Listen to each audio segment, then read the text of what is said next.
اللہ اللہ اللہ اللہ اللہ اللہ اللہ اللہ الحمد للہ رب العالمین والصلاة والسلام علی حبیبہ محمد وآلہ وصحبہ اجمعین۔ اعوذ باللہ من الشیطان الرجیم، بسم اللہ الرحمن الرحیم۔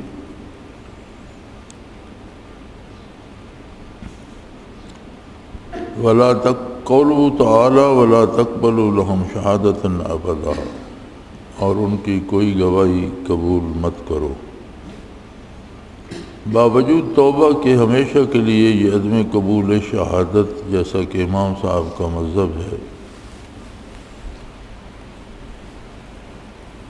مشائخ کی اس عادت کی اصل ہے کہ بعض خطاؤں کو معاف کر دینے کے بعد اس بندے سے خاص تعلق نہیں رکھتے۔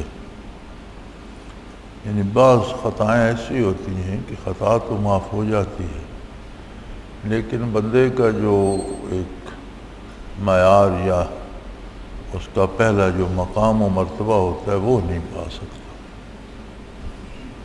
تو یہ اس قسم کی چیزیں ہوتی ہیں جس میں دین کا یا دینی پیشواؤں کا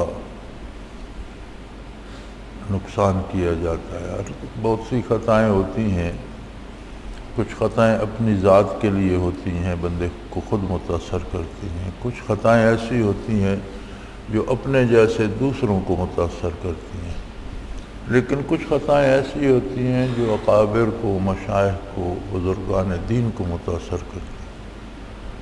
تو ایسی خطا سے اللہ سے معافی مانگنی چاہیے، بچنا چاہیے کہ اس کی توبہ یہ ہے کہ توبہ بھی کر لے، جرم معاف ہو جائے، لیکن اس کا جو پہلا مقام و مرتبہ تھا وہ بحال نہیں ہوتا۔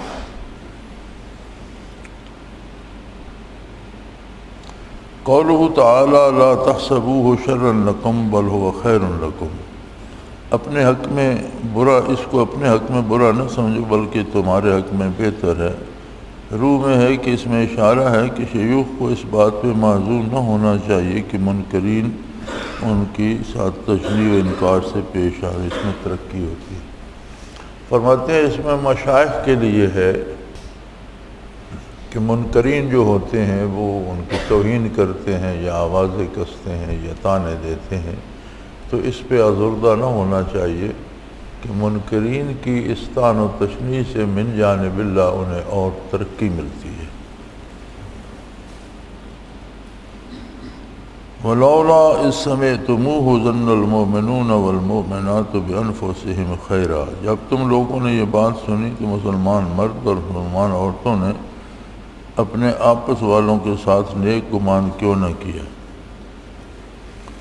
اس میں تصریح ہے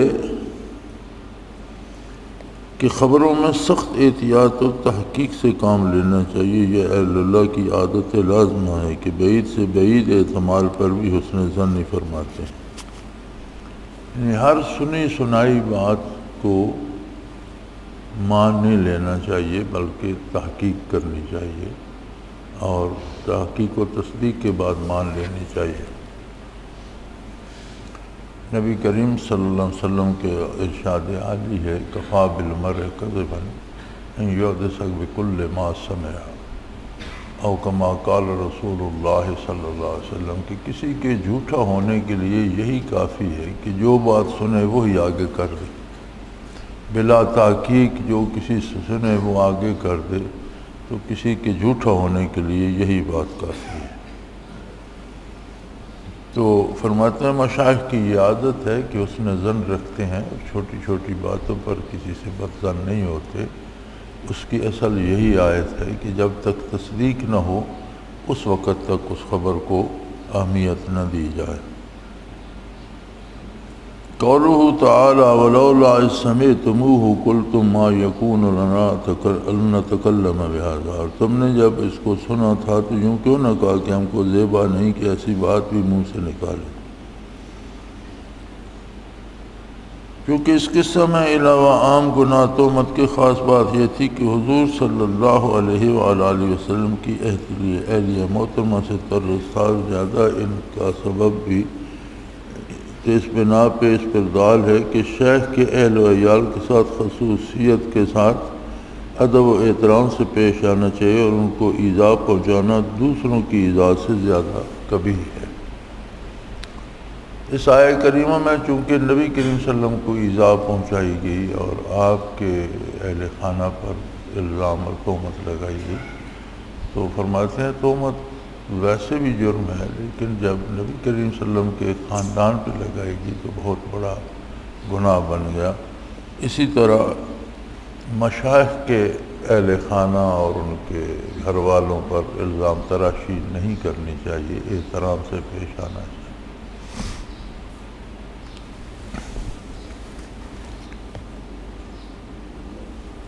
قولہ تعالی ولولا فضل اللہ علیکم ورحمتہ ما زکا منکم من احد ابدا، اگر یہ بات نہ ہوتی کہ تم پر اللہ کا فضل و کرم نہ ہوتا تو تم میں سے کوئی بھی پاک صاف نہ ہوتا۔ تصریح ہے کہ مدار فضل کے مدار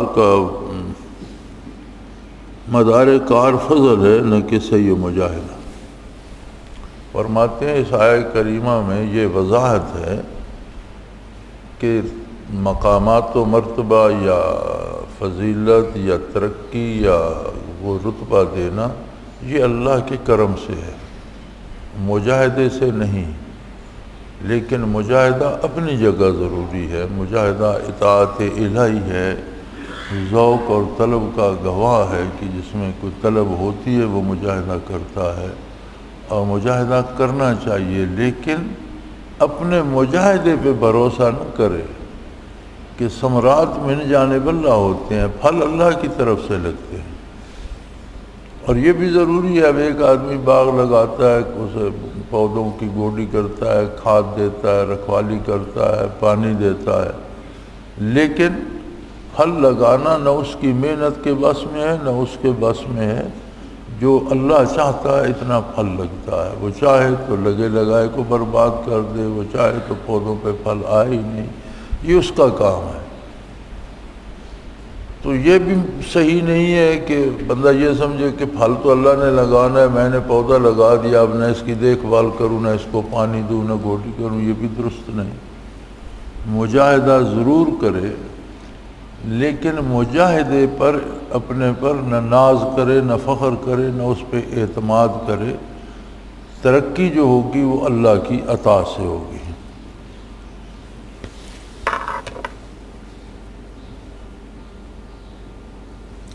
قولہ تعالی ولا یأتل اولو الفضل منکم والسعۃ ان یؤتوا اولي القربى، جو لوگ تم میں سے بزرگی اور وسعت والے ہیں اہل قرابت کو اور مساکین کو اللہ کی راہ میں ہجرت کرنے والوں کو دینے سے قسم نہ کھا بیٹھے۔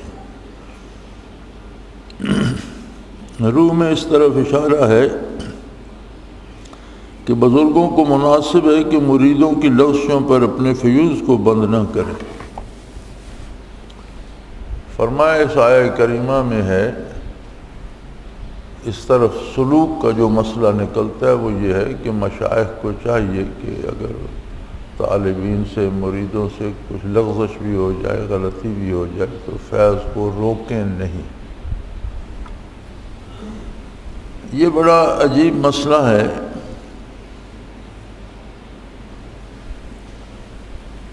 کہ جو برکات شیخ کی طرف سے نصیب ہوتی ہیں وہ ہمیشہ شیخ کے اختیار میں رہتی ہیں۔ یہ بڑی عجیب بات ہے۔ کبھی بھی کسی وقت بھی شیخ کا ارادہ یہ ہو جائے کہ میری نسبت سے جو برکات تمہیں نصیب ہوئی ہیں وہ میں واپس لیتا ہوں، تو یہ مرنے کے بعد بھی واپس ہو جاتی۔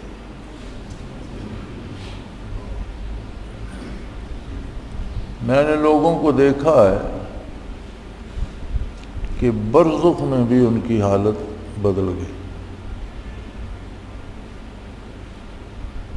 بعض کو برزخ میں مشائخ کی توجہ سے ترقی نصیب ہو جاتی ہے، اور یہ بھی ایصال ثواب کی طرح ہے، جس طرح آپ قرآن کریم پڑھ کر یا صدقہ دے کر ایصال کرتے ہیں، اسی طرح شیخ توجہ کر کے اسے ترقی دے سکتا ہے۔ اور یہ بھی ہوتا ہے کہ پس مرگ بھی کسی سے یہ کہہ دے کہ جو برکات میری طرف سے تمہیں نصیب ہوئی تھیں وہ ختم، جو تم نے خود کمایا تم جانو، تمہارا کام جانے، تو وہ ساری چیزیں رخصت ہو جاتی ہیں، زندگی تو زندگی رہی۔ یہ عجیب سی اس میں یہ نسبت ہوتی ہے۔ اور عموماً کلیہ قاعدہ یہ ہے کہ مشائخ کبھی کسی سے فیض روکتے نہیں، یعنی روک سکتے ہیں، ہوتا یہ ہے کہ وہ روکتے نہیں۔ جو بھی ضائع ہوتا ہے عموماً وہ اپنی کوتاہیوں سے اور اپنی غلطیوں کی وجہ سے اس سے محروم ہوتا ہے، مشائخ روکتے نہیں۔ اور حضرت اس سے سختی سے منع فرمایا کرتے تھے کہ کوئی اگر سلسلہ چھوڑ بھی دے، چلا بھی جائے، مخالفت بھی کرے، تو اس سے مراقبات سلب نہ کیے جائیں، اس کے خود بخود ضائع ہو جائیں وہ اور بات ہے۔ کیونکہ جب یہ سلب کیے جاتے ہیں یا واپس لیے جاتے ہیں تو خطرہ یہ ہوتا ہے کہ جب یہ کیفیات سلب ہوتی ہیں تو بیشتر اس کے عقائد اور ایمانیات بھی سلب ہو جاتے ہیں، کیونکہ یہ بہت گہری ہوتی ہیں اور ان کا تعلق ایمان اور عقیدے سے ہوتا ہے، اور ان کی جڑ عقیدے میں ہوتی ہے۔ تو جہاں سے آپ کوئی جڑ اکھیڑیں گے تو ظاہر ہے وہ زمین بھی اکھڑے گی، ڈسٹرب ہوگی۔ تو اگر مشائخ سلب کرنے لگیں تو جس سے مراقبات سلب کیے جاتے ہیں پھر اس کا عقیدہ نہیں بچتا۔ ہمارے سامنے ایک آدمی سے حضرت نے سلب کیے تھے اور وہ بحالت مجبوری کیے تھے، لوگوں کو گمراہ کر رہا تھا اور لوگوں کے گمراہ ہونے کا خطرہ تھا، اور بڑی کوشش حضرت نے اس کی اصلاح کی اور بہت عجیب آدمی تھا۔ مشاہدات اس کو اس طرح ہوتے تھے کہ وہ کسی مشاہدے کے لیے آنکھ بند نہیں کرتا تھا، بات برزخ کی ہوتی تو ادھر بھی دیکھ رہا ہوتا تھا اور ہمیں بھی دیکھ رہا ہوتا تھا۔ تو اگر پوچھا جاتا کہ یہ اس کے بارے برزخ کو بتاؤ تو ایسے بتاتا جیسے ادھر بھی دیکھ رہا ہے، ہمیں بھی دیکھ رہا ہے۔ مراقبات بھی اسی طرح کے تھے، اور غالباً اگر مجھے صحیح یاد ہے تو چھٹے عرش تک اس کے مراقبات پہنچ گئے تھے۔ تو اسے غلطی یہ لگی کہ حضرت جی کو اس نے خط لکھا کہ مجھے ہر پتھر، ہر درخت جدھر سے میں گزرتا ہوں تو وہ مجھے پکار کر کہتا ہے السلام علیکہ یا غوث۔ حضرت رحمۃ اللہ علیہ نے اسے لکھا کہ میں تمہارا شیخ ہوں، میں تمہارا استاد ہوں، میں نے تمہیں یہ نعمت تفویض کی ہے، میری نسبت سے تمہیں نصیب ہوئی ہے، تو میرے پاس تو ابھی کوئی منصب نہیں آیا، تم غوث کیسے بن گئے؟ غوث تو بہت بڑا منصب ہے۔ تو تمہارے مشاہدات کی وجہ سے شیطان تمہیں یہ دھوکہ دے رہا ہے، جس درخت، جس پتھر سے تمہیں آواز آتی ہے اس کے پیچھے کوئی نہ کوئی شیطان ہے جو تمہیں آواز دے رہا ہے، تو اس سے بچ جاؤ۔ اس بات پر اس نے کیلو کال شروع کر دی، جواب دیا نہیں ایسا نہیں، ایسا ہو سکتا ہے۔ تو اس نے فرمایا کہ میرے بھائی، یہ جو کچھ تیرے پاس ہے اگر میں چاہوں تو یہ سارا ابھی ختم ہو جائے، تو تم کیلو کال کیوں کر رہے ہو؟ اس نے پھر خط لکھا، مدت کی بات ہے، میں جیسا مجھے یاد ہے میں عرض کر رہا ہوں۔ اس نے پھر لکھا کہ جو بارگاہ الہی کے دروازے مجھ پر کھل چکے ہیں اور عرش عظیم کے دروازے کھل چکے ہیں، اب انہیں کوئی بند نہیں کر سکتا۔ اس پر حضرت ناراض ہوئے اور آپ نے جواباً لکھا کہ تم بند کرنے کی بات کرتے، یہ تو ایسے توڑ کر تباہ کر دیے جائیں گے کہ تمہارا ان سے کوئی تعلق اور رشتہ رہے گا ہی نہیں۔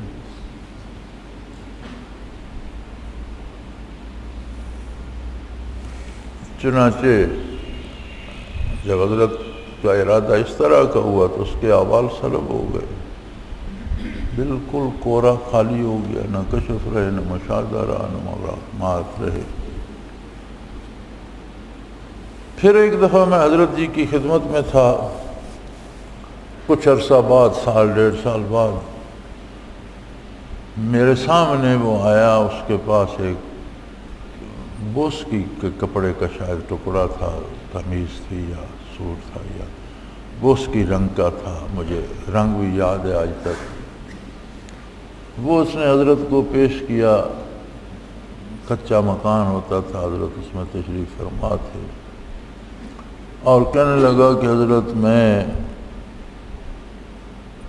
جہاں تک پاکستان میں مجھے کسی بزرگ یا کسی گدی کا پتہ چلا ہے تو میں ممکن حد تک ہر جگہ سے ہو کر آ گیا، تو سب جگہ دعائیں بھی ہیں، تسبیحات و وظیفے بھی ہیں، لیکن یہ چیز کہیں نہیں، یہ نہیں ملتی۔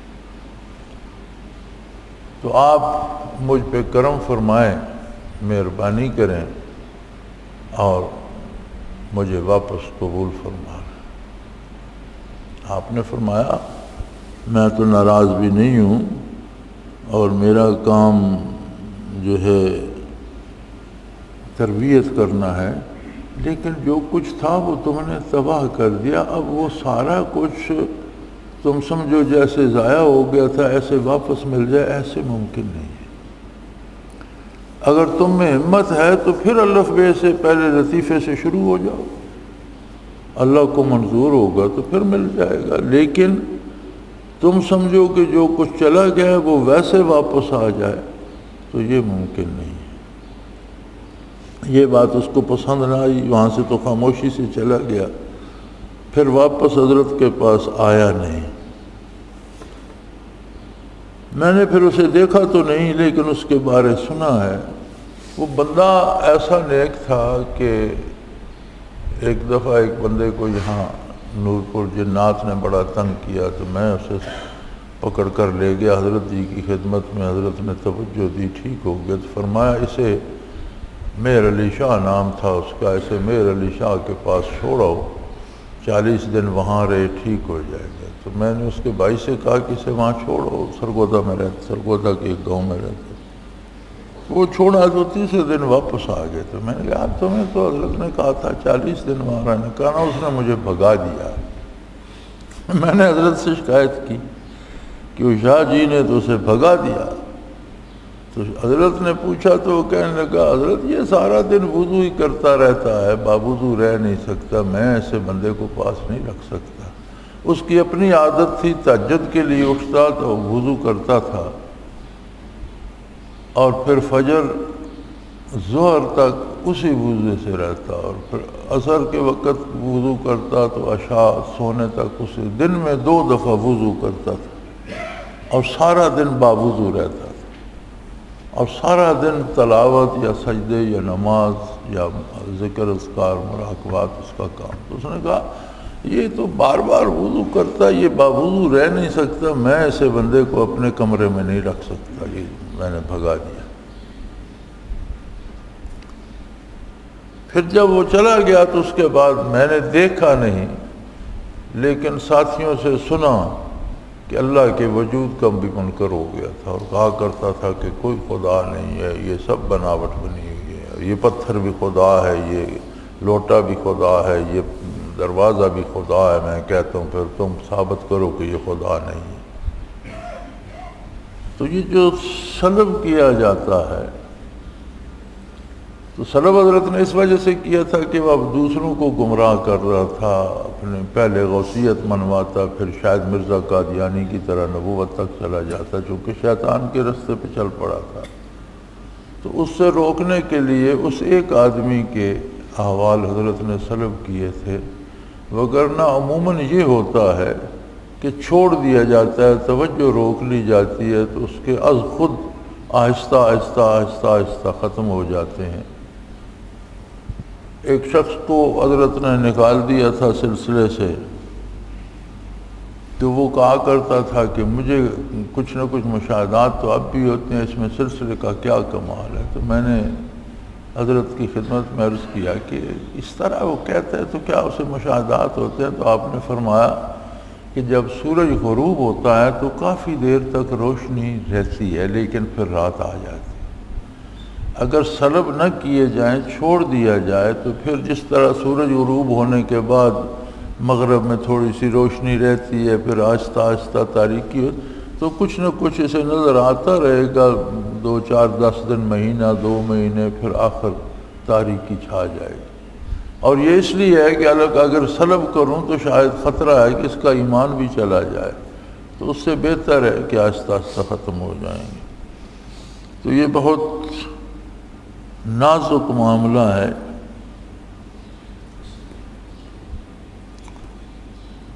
اور اس میں مشائخ کی عادت ہے کہ وہ فیوز کو روکتے نہیں۔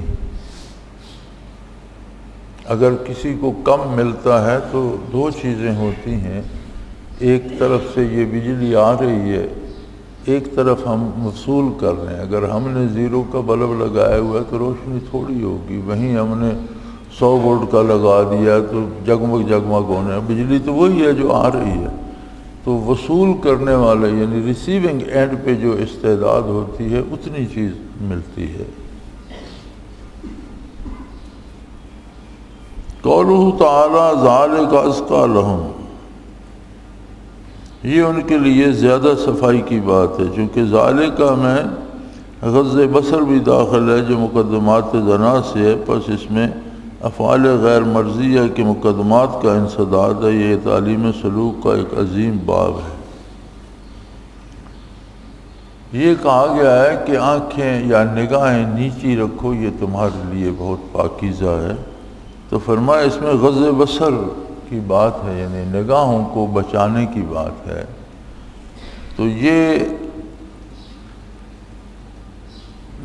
نگاہ کا پڑھنا جو ہے یہ ایسے ہے جیسے بڑے گناہ کی ابتدا ہو گئی، مقدمات زنا میں سے، یعنی زنا کی ابتدا ہو گئی کہ کسی مرد نے کسی خاتون کو دیکھا، پھر اس میں دلچسپی لینے لگے، ایک برائی کی ابتدا ہو گئی۔ تو اس ابتدا کو روکنے کا حکم دیا گیا ہے۔ اس لیے فرماتے ہیں کہ سلوک میں یہ ایک عظیم باب ہے کہ ان کاموں سے بچا جائے جن کے نتیجے میں آگے کوئی گناہ ہو سکتا ہے، بجائے خود وہ اتنا بڑا جرم نہیں ہے، لیکن کسی جرم کا دروازہ ہے، اگر اس بات پہ آپ اصرار کریں، کرتے رہیں، تو بالآخر کسی بڑے گناہ پر پہنچ جائیں گے۔ تو یہ جو ایسے کام ہوتے ہیں جو گناہ کی طرف لے جانے والے ہوتے ہیں، ان سے بچنا بھی، گناہ سے بچنا تو بہت ضروری ہے، ایسے کاموں سے بچنا بھی بہت ضروری ہے جو گناہ کی طرف لے جانے والے ہیں۔ قولہ تعالی ولا یبدین زینتہن الا لبعولتہن، اپنی زینت کو ظاہر نہ ہونے دے مگر اپنے شوہروں پر، اس کی نظیر کا زینہ اسرار کو اس کے نامعلوم یا نااہل سے پوشیدہ رکھنا چاہیے۔ فرماتے ہیں جس طرح خواتین کو حکم دیا گیا ہے کہ اپنی زینت سوائے اپنے شوہروں کے دوسروں پر ظاہر نہ کریں، اس سے مراد یہ ہے، سلوک کا مسئلہ اس میں یہ ہے کہ مشائخ بھی اور اہل سلوک بھی، سالک بھی، طالب بھی اسرار الہی کو نامحرموں کے سامنے بیان نہ کریں۔ جو کیفیات قلبی یا جو مشاہدات یا کیفیات انہیں نصیب ہوتی ہیں، ان کا اظہار عوام پر نہ کیا جائے۔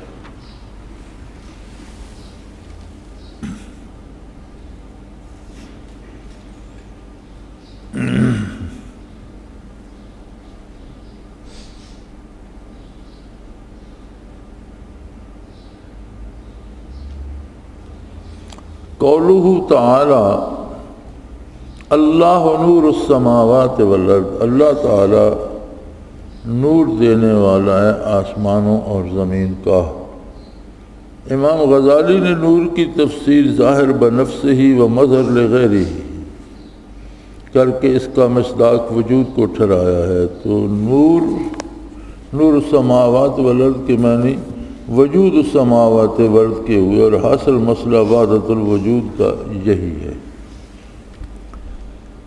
اللہ تعالیٰ زمینوں اور آسمانوں کا نور ہے۔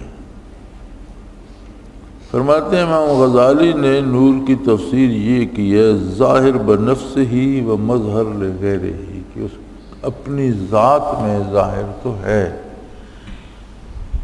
لیکن ہماری استعداد کے مطابق ہمیں نظر آتا ہے دوسروں کے وجود کو دیکھ کر، زمینوں کو دیکھ کر، آسمانوں کو دیکھ کر، اس کی مخلوق کو دیکھ کر، رویدگی کو دیکھ کر، جانوروں پرندوں کو، یعنی دوسروں کو مظہر لغیر ہی، اس کے علاوہ جو اس کی مخلوق ہے اس کو دیکھ کر اس کی عظمت ہمیں نظر آتی ہے۔ یہ ہماری استعداد ہے، ورنہ وہ تو ظاہر باہر ہے، وہ پوشیدہ خفیہ نہیں ہے۔ مخلوق میں اسے دیکھنے کی استعداد نہیں ہے، مخلوق پر اس کا اظہار دوسروں کے واسطے سے ہوتا ہے۔ فرماتے ہیں مسئلہ وحدت الوجود کی اصل جو ہے وہ یہی بات ہے۔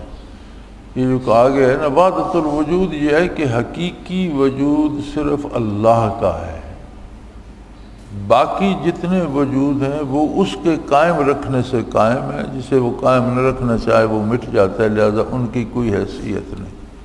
اصل مسئلہ تو یہ تھا، بعد میں آنے والوں نے اسے پلٹ دیا اور یہ کہہ دیا کہ ہر وجود ہی اللہ ہے۔ اب اس بات میں بڑا فاصلہ ہے کہ باقی اور ہمیشہ کا وجود، حقیقی وجود صرف اللہ کا ہے، باقی زمینیں یا آسمان یا جو کچھ ان میں ہے، یا عرش الہی یا جنت دوست، جو کچھ بھی ہے وہ اللہ کے قائم رکھنے سے قائم ہے، اپنی ذات میں قائم کوئی چیز نہیں۔ مسئلہ تو یہ بڑا سیدھا سا تھا، لیکن جب بعد میں ایسے لوگوں کے آگے چڑھا جو اس باریکی کو نہیں سمجھتے تھے تو انہوں نے اس کو کچھ سے کچھ کر دیا اور وحدت الوجود کہہ دیا کہ سارے وجود ہی اللہ کا حصہ ہیں۔ پھر اس کی اصلاح حضرت مجدد رحمۃ اللہ تعالی علیہ نے فرمائی۔ انہوں نے وحدت الوجود کے لفظ کو بدل کر وحدت الشہود کا فلسفہ دیا کہ ہر وجود اس کی وحدت پہ گواہ ہے۔ یہ نہیں کہ ہر وجود اس کا حصہ بن گیا ہے، بلکہ ہر وحدت الشہود کیا ہے کہ ہر وجود، ہر ہستی، ہر چیز اللہ کی وحدت اور اس کی الوہیت پہ گواہ ہے۔ تو پھر یہ وحدت الوجود کو وحدت الشہود سے انہوں نے اصلاح فرمائی۔ قولہ تعالی مثل نورہ کمشکاۃ فیہا مصباح، اس کے نور کی حالت عجیبہ ایسی ہے جیسے اس طاق میں ایک چراغ ہے اور وہ چراغ ایک قندیل میں ہے۔ مشکات شریف میں اشارہ ہے مومن مخلص کے جوف کی طرف، اور زجاجہ قلب کی طرف، اور اصباح نور قلب کی طرف، اور شجر زیتونہ وحی قرآن کی طرف جس سے قلب منور ہے۔ اور جو اعتبار اصل کے عالم غیب میں سے ہونے کے سبب مقید بالجہت نہیں، وہ غایت وضوح سے بدون ازل ظاہر ہوا چاہتا ہے اور ایضاح سے اور زیادہ واضح ہو جاتا ہے۔ فرماتے ہیں اس میں اشارہ ہے جس طرح مختلف مقامات لطائف کے ہیں، مختلف سلسلوں میں مختلف مشائخ نے مختلف جگہوں پر متعین کیے ہیں، لیکن ہیں سارے وجود انسانی میں۔ تو یہ اس کی طرف سلوک کا مسئلہ جو ہے اس کی طرف اشارہ ہے، مومن مخلص کی طرف کہ جوف کی اس کا پیٹ جو ہے وہ مشکات ہے، اور زجاجہ قلب، اس پر قلب جو ہے وہ زجاجہ ہے، اور مصباح نور قلب کی طرف اشارہ ہے، اور شجر زیتونہ وحی قرآن ہے جس سے وہ نور حاصل ہوتا ہے۔ جیسے زیتون کے تیل سے چراغ جلتا ہے، اسی طرح مومن کا قلب وحی قرآن سے روشن ہوتا ہے۔ تو بے اعتبار اصل کے عالم غیب کے ہونے سے سبب مقید بالجہت نہیں۔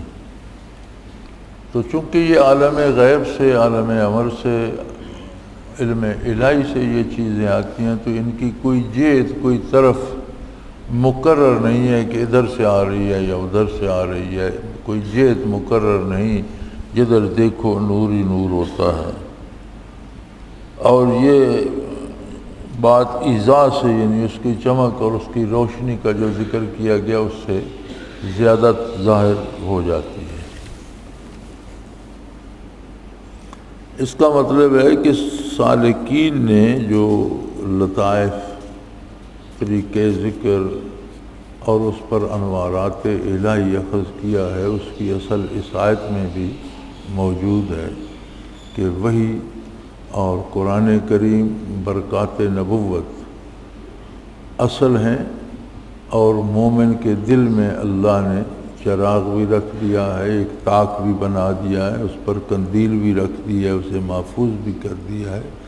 چنانچہ جب وہ روغن، یعنی وہ چیز جو اصل اس کی حیات ہے، جس سے چراغ جلتا ہے، اس کو وحی اور نبی کریم صلی اللہ علیہ وسلم سے حاصل کرتا ہے تو پھر اس کے دل کا چراغ روشن ہو جاتا ہے، اور وہ ایسا چراغ ہے کہ اسے باہر سے کوئی آگ نہیں دکھانا پڑتی، اور اتنا شفاف تیل ہے کہ وہ روشن ہو جاتا ہے۔ قولہ تعالیٰ فی بیوت اذن اللہ ان ترفع، ایسے گھروں میں جن کی نسبت اللہ نے حکم دیا ہے کہ ان کا ادب کیا جائے۔ بقول ابو حبان کے بیوت عام ہے مساجد، مدارس، خانقاہوں کو، اور رفع سے مراد ان کی تعظیم، پس اس بنا پر ہمیں خانقاہوں کی فضیلت ہے، اور جو ذکر کے لیے موضوع ہیں ان کی تعظیم قدر یہ ہے کہ ان کا حق ادا کیا جائے، یعنی جس غرض کے لیے وہ موضوع ہیں وہ عمل میں لائی جائے۔ فرماتے ہیں اس میں خانقاہوں، مدارس جہاں دینی تعلیم دی جاتی ہو، قرآن پڑھایا جاتا ہو، حدیث پڑھائی جاتی ہو، یا مساجد یا خانقاہیں جہاں ذکر اذکار ہوتا ہے، ان کی تعظیم کی جانی چاہیے۔ اور ان کی تعظیم اور قدر فرماتے ہیں یہ ہے کہ جس کام کے لیے بنی ہے پوری دیانتداری سے وہ کام کیا جانا چاہیے۔ جو مرکز ذکر اذکار کے لیے بنا ہے اس میں پوری محنت سے ذکر اذکار کیے جانے چاہیے۔ جو مرکز تعلیم و تعلم کے لیے بنا ہے پوری محنت، پوری دیانت سے اس میں تعلیم و تعلم کا کام کیا جانا چاہیے۔ یہ ان کی قدر اور یہ طریقہ ہے ان کی عزت کرنے کا۔ قولہ تعالیٰ رجال لا تلہیہم تجارہ، جن کو اللہ تعالیٰ کی یاد سے نہ خرید غفلت میں ڈالنے پاتی ہے نہ فروخت۔ یہ اصل ہے ملکہ یاداشت و خلوت در انجمن کی۔ فرماتے ہیں یہ آیت اصل ہے جو صوفیہ خلوت در انجمن کہتے ہیں، کہ لوگوں میں بیٹھ کر بھی بندہ اکیلا ہوتا ہے، یعنی اپنی جو اس کی اصل توجہ ہے وہ اپنے ذکر اذکار اور ذات باری کی طرف ہوتی ہے، اور دنیا کے کام بھی کر رہا ہوتا ہے۔ وہ جو پنجابی میں کہا گیا ہے کہ ہتھ کار ول دل یار ول، کہ کام کاج بھی کر رہا ہوتا ہے، لوگوں سے باتیں بھی کر رہا ہوتا ہے، لیکن قلبی کیفیات اپنی جگہ جاری ہوتی ہیں، اور اصل توجہ اس کی اللہ جل شانہ پہ ہوتی ہے۔ اسے کہتے ہیں خلوت در انجمن، کہ بہت سے لوگوں میں بیٹھ کر بھی اکیلے طور پر اپنا کام ایسے کرتے رہنا جیسے اکیلا بیٹھا ہے۔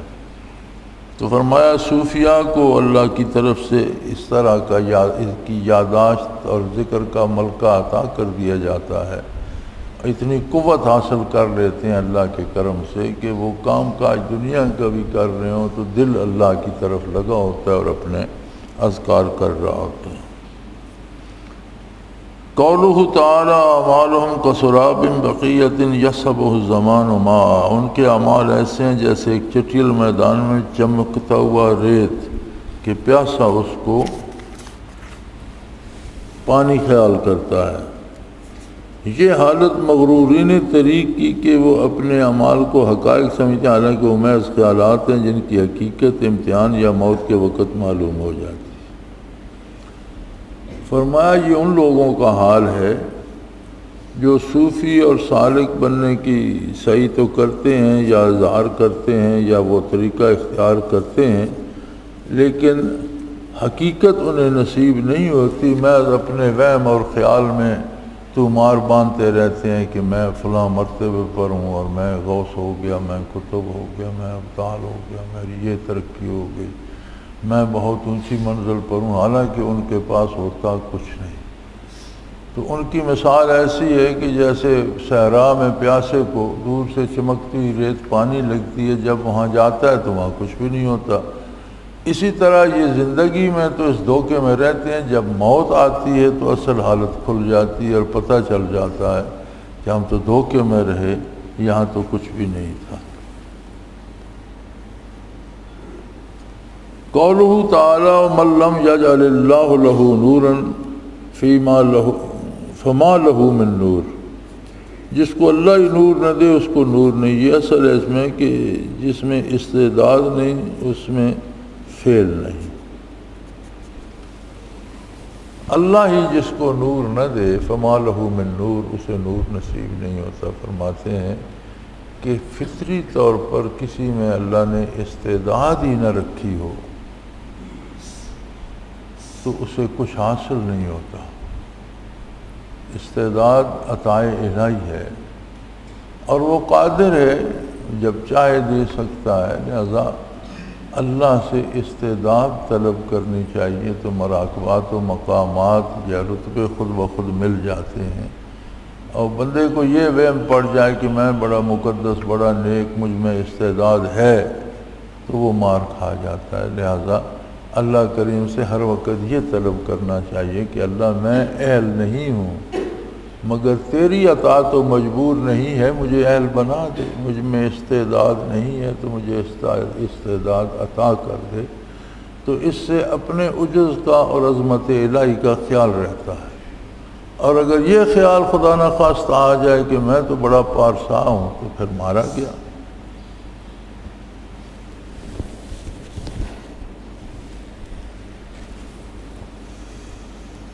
قولہ تعالی قد علم صلاتہ و تسبیحہ، سب کو اپنی اپنی دعا اور تسبیح معلوم ہے۔ اس کو حقیقت پر معمول کیا جائے جیسا کہ ظاہر ہے تو جمادات و حیوانات کے لیے بھی ادراک اور دعا و تسبیح کا اثبات ہوتا ہے، اور اہل کشف اس میں کچھ استعباد نہیں سمجھتے۔ فرماتے ہیں یہ آیت بتا رہی ہے کہ اللہ کی ساری مخلوق اپنی اپنی دعا اور اپنی اپنی تسبیح سے واقف ہے۔ انسان، جنات، فرشتے، جنات میں شیاطین بھی شامل ہیں، یہ مکلف مخلوق ہے۔ باقی جتنی غیر مکلف مخلوق ہے ان کو اپنی تسبیح بھی یاد ہے، وہ کرتے رہتے ہیں، اور اپنی دعا بھی یاد ہے، وہ مانگتے رہتے ہیں، اور زبان حال سے نہیں، زبان قال سے۔ اور فرماتے ہیں جسے اللہ نے کشف عطا کیا اسے تو اس میں کوئی مشکل نہیں، اسے تو پتہ ہے کہ یہ ہر درخت، ہر پتھر، ہر چیز اللہ کی تسبیح بھی کرتی ہے اور اللہ سے بخشش بھی مانگتی ہے۔ اور جنہیں نہیں ہے انہیں قرآن کی آیت سن کر مان لینا چاہیے، کیونکہ آیت ظاہر پہ دلالت کر رہی ہے۔ قد علم صلاتہ و تسبیحہ، ہر چیز اپنی دعا اور اپنی تسبیح کا علم رکھتی ہے۔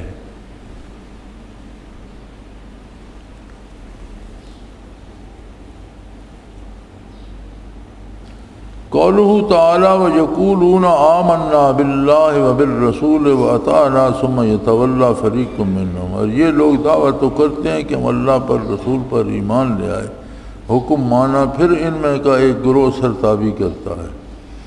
اس میں ان لوگوں کے حال کی طرف اشارہ ہے جو دل سے مشائخ پر انکار کرتے ہیں اور زبان سے باتیں بناتے ہیں۔ فرمایا یہ آیہ کریمہ جو ہے اس میں سلوک کا مسئلہ یہ ہے کہ بعض لوگ زبانی بڑی تعریف کرتے ہیں اور مشائخ سے تعلق کا اظہار کرتے ہیں، لیکن ان کے دل انکار کر رہے ہوتے ہیں، دل سے نہیں مانتے، اور اگر دل تسلیم نہ کرے تو انہیں کچھ حاصل نہیں ہوتا، بلکہ منافقت کی فرض جرم ان پر عائد ہوتی ہے، الٹے گناہگار ہوتے ہیں۔ قولہ تعالی فَإِن تَوَلَّوْا فَإِنَّمَا عَلَيْهِ مَا حُمِلَ وَعَلَيْكُمْ مَا حُمِلْتُمْ، اگر لوگ روگردانی کریں تو سمجھ رکھو کہ رسول اللہ صلی اللہ علیہ وسلم کے ذمہ وہی ہے جس کا بار ان پر رکھا گیا۔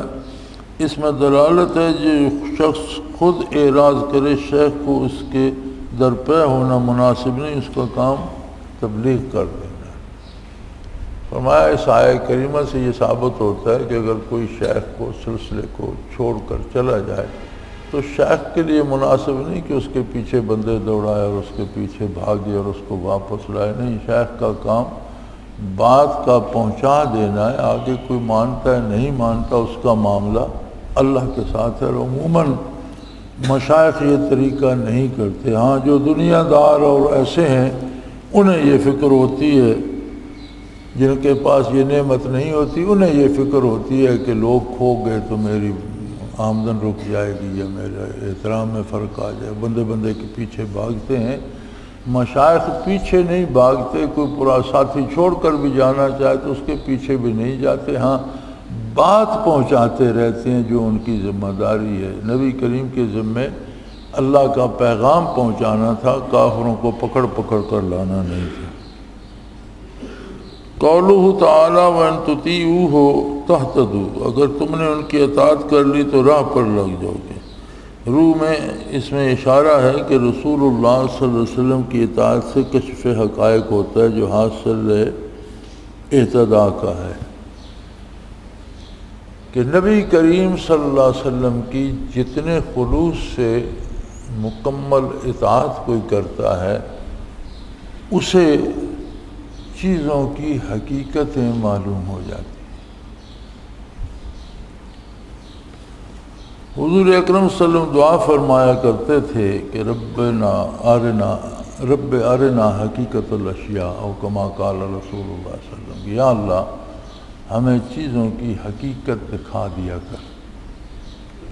واقعہ ایک دفعہ یہ ہوا کہ کہیں سے بکری کے کلیجے کا کوئی ٹکڑا ہدیتاً کسی نے پیش کیا بارگاہ رسالت میں، اور آپ کے دولت قدے پہ وہ ایک ٹکڑا کسی برتن میں رکھا تھا. تو ام المومنین رضی اللہ تعالی عنہ نے سوچا حضور آئیں گے تو اسے پکا کر حضور کو پیش کریں گے. دریں اثنا کوئی سوالی آیا تو اس نے سوال کیا تو اسے بتایا گیا کہ گھر میں صرف اللہ کا نام ہے، یعنی دینے کو کچھ نہیں ہے. جب حضور تشریف لائے تو انہوں نے وہ ٹکڑا وہ برتن اٹھایا، اوپر سے برتن اٹھایا تو دیکھا تو وہ تو سیاہ پتھر تھا. تو بڑی حیران ہوئی، حضور کی خدمت میں لے گئیں کہ یا رسول اللہ میں نے یہ کلیجی کا ٹکڑا آپ کے لیے رکھا تھا، یہ پتھر بن گیا ہے. تو آپ نے فرمایا کوئی سوالی تو نہیں آیا تھا؟ ہاں یا رسول اللہ ایک سوالی آیا تھا، لیکن یہ آپ کے لیے رکھا تھا اور کوئی چیز گھر میں دینے کے لیے تھی نہیں تو میں نے اسے بتا دیا.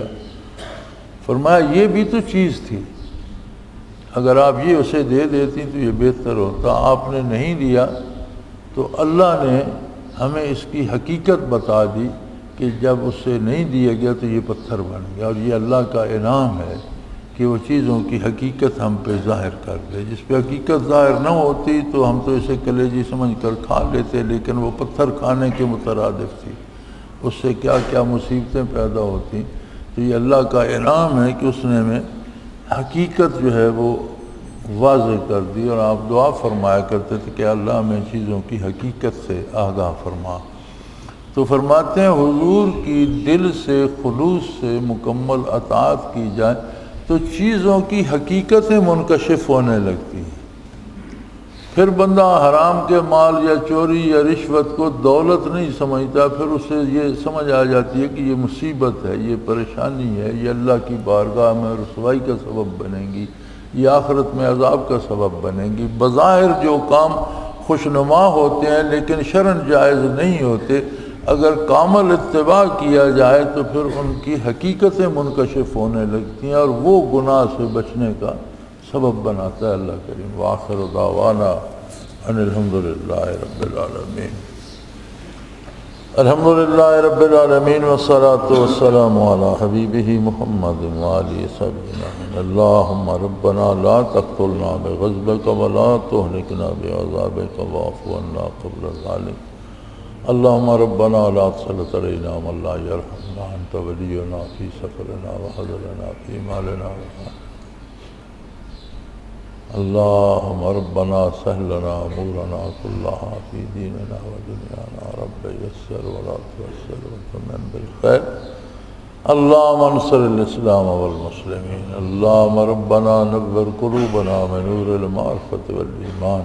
اللهم ارزقنا اتباع حبيبك صلى الله عليه وسلم واتباع خلفاء الراشدين المهديين وصلى الله تعالى على حبيبه محمد.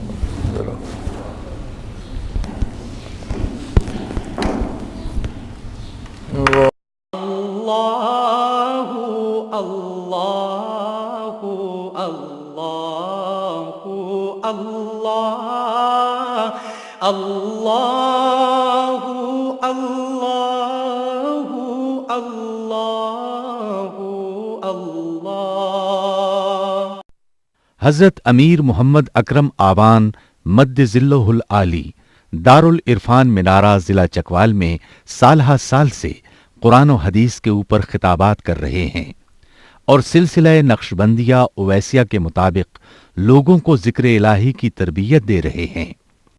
وہ قرآن پاک کی تفسیر ترتیب وار بیان کر رہے ہیں۔ تفسیر قرآن کو وہ موجودہ ملکی اور بین الاقوامی حالات کے مطابق بیان کرتے ہیں۔ موٹر وے سے کلر کہار کے انٹرچینج سے نکلتے ہوئے کلر کہار کی جھیل سے ہوتے ہوئے میانی، بوچھال اور نورپور سے گزرتے ہوئے دارالعرفان منارہ پہنچ سکتے ہیں۔